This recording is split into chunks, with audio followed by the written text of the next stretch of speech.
everyone. You are listening to The Wellness Project. I'm your host, Des, and we are powered by Spotlight Coalition. This is episode number 86.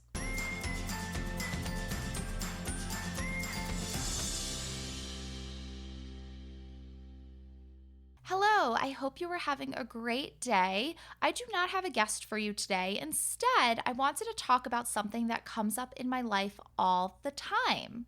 Yesterday, May 25th, was mine and my boyfriend Mark's 11-year anniversary. Now, Mark and I aren't married and we don't have kids, but we do consider each other and our cats to be our family. But it is made very apparent that through the 11 years of our relationship, other people do not think that. I recently saw a post on Instagram from a woman that said, "I'm divorced. I've had 7 miscarriages. No hope of having any children biologically. My current partner doesn't want children, so we're not adopting. I have a loving boyfriend and a cat. Today, for the millionth time, I got told that's not a family. You can't imagine how much that hurts." All the comments on this post were super supportive and really encouraging and really, really nice to read.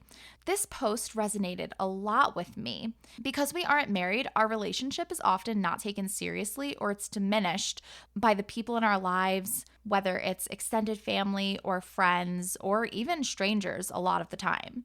Because this resonated with me, I commented, "My boyfriend and my cats are my family. I'm child free by choice."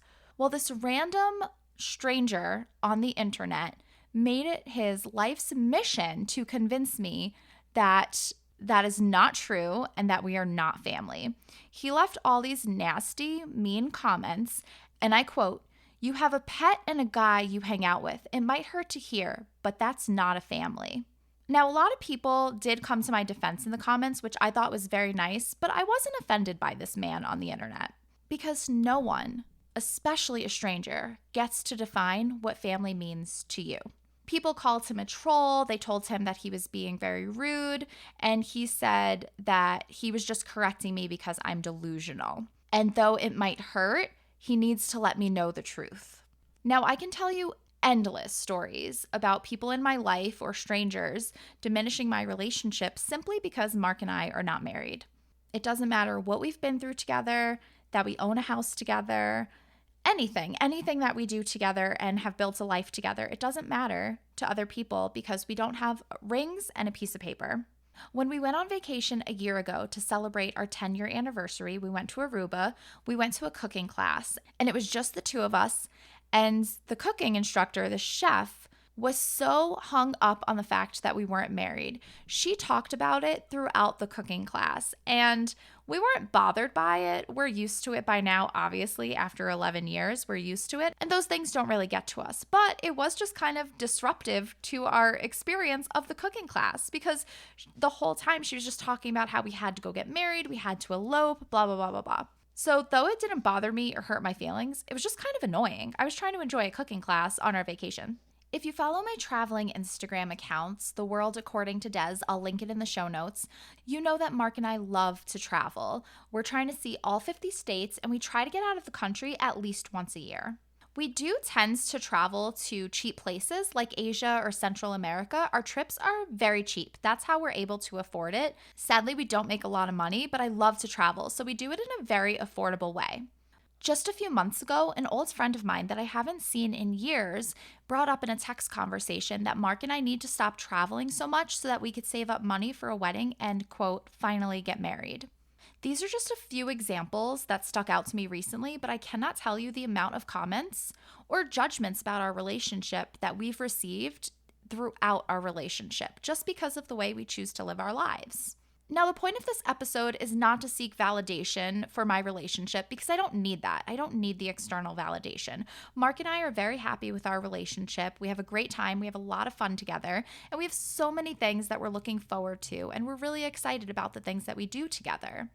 But it's just kind of sad that in 2022, that people are still getting these kind of comments.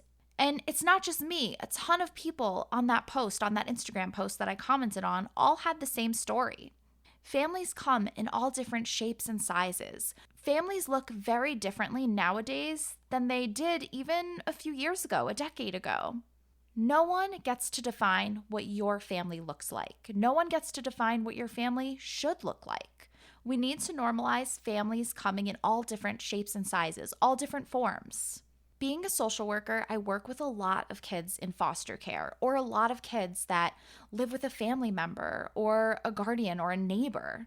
And to them, that is their family. And I don't think it's fair for anyone to tell those kids that it's not because they don't live with the stereotypical mom and dad. We're beyond that, and I think we need to normalize this. Some people can't have kids, some people don't want to have kids. Some relationships, unfortunately, their child has passed away. And in our economy right now, a lot of people can't afford to have children. And I get that marriage is important when it comes to like different laws and healthcare and things like that. I totally understand that. But I think we're so far beyond the nuclear family, and a lot of people are just stuck in that idea. So I just wanted to share my experience with you today on behalf of other people to help other people. Because again, it doesn't bother Mark or me, but like the person in that post that has had several miscarriages and wanted a baby, that's so hurtful to hear that just her and her husband are not a family. That's incredibly hurtful, and I don't think it's fair for any of us to put our ideas of a family on other people. There are 8 billion people in this world. And you think all 8 billion people have the nuclear family, the mom, dad, and 2.5 kids? No. That's just not a reality for so many people for so many reasons. And who are we to question that? It's none of our business.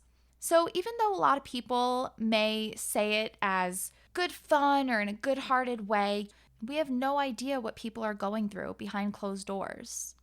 These are very personal and invasive questions, and I think there's a lot more things that we could talk about besides asking somebody, when are you getting married? When are you having kids? You have no idea what's going on in that relationship. So this is just your friendly reminder that it is 2022 and families come in all different shapes and sizes.